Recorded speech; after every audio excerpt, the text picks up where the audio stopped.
Joined by Dr. Hanna Shelest, the Director of Security Programs, the Foreign Policy Council, and looking to the Ukrainian prison from Odessa. Thanks for being with us, Dr. Shelest. Many questionable aspects of this strike, and I'm going to call out some of them here. I want to get your thoughts on them. First of all, no injured Russian personnel. I believe that, according to the reports, it was all just POWs killed in this, not even a Russian injured.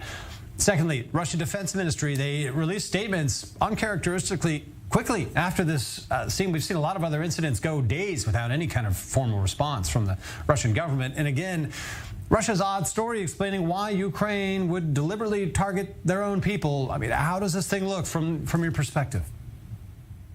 You know, to the list that you just perfectly described, I will add additional. Your journalist said that Red Cross is requesting access, and we already have a very bad news that Russia declined this access. What they are obliged to do according to the Geneva Conventions. So they even didn't allow the international community designated for this purpose to access the territory and to see what is happening and to see what's happened with the injured prisoners of war, because at least 70 being reported as injured but not killed. Also, we already have quite a number of videos reported by the Russia itself, and already the satellite images that demonstrate that only these buildings being targeted, and buildings around even don't have any evidences of the explosion wave, usually what you have if it is the missile. And what really struck me, there are two other things. First is that Russians immediately started to claim that that was HIMARS, the weapons that we received from the United States. And you saw that the last 2 weeks exactly HIMARS been targeting the Russian ammunition stockpiles very successfully, and the picture is very different.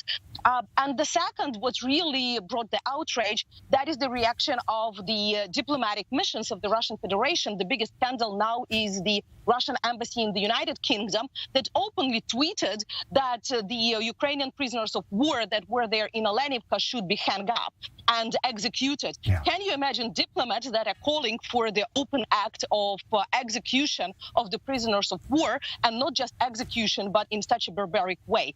It's just demonstrated the whole attitude towards Ukrainian prisoners of war from the Russian Federation. I mean, it seems like the underlying theory here, at least, I mean, because in the backdrop, important to mention here also these videos that have emerged on different social media, hit the media, allegations of prisoner abuse, torture of POWs at the hands of the Russians right now.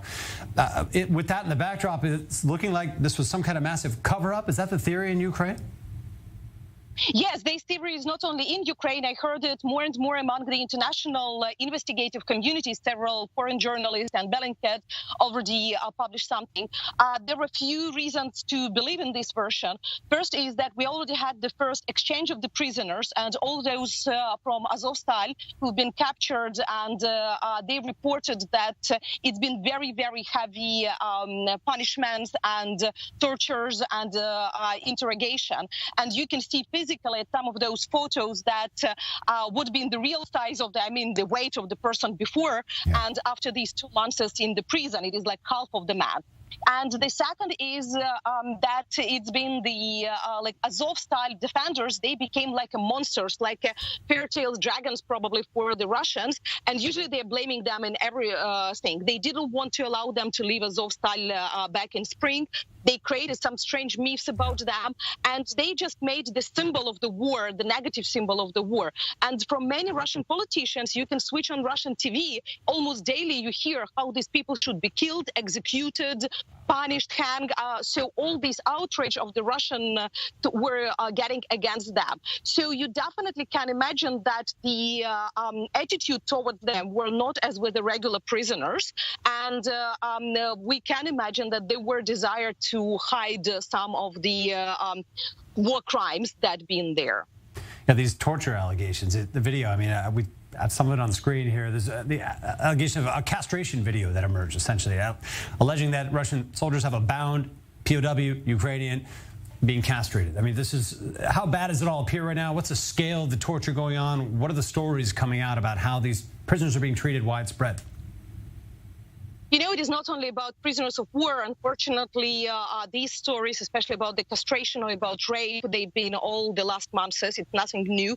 These just became public and in all social networks. And by the way, Russians publish them by themselves, trying to demonstrate how great they are, not understanding that the whole civilized world will react completely differently.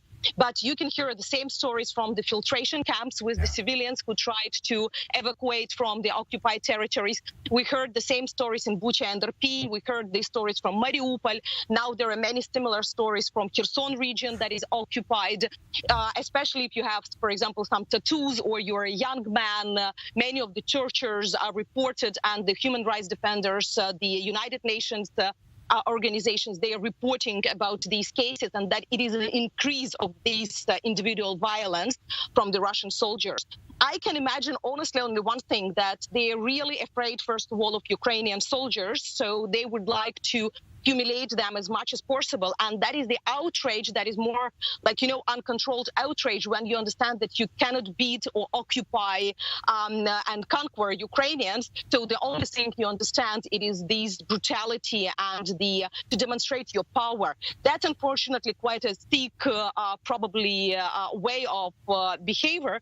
But that's what we have, and that's why Ukraine is really starting to fight more and more, because we understand against what we are fighting.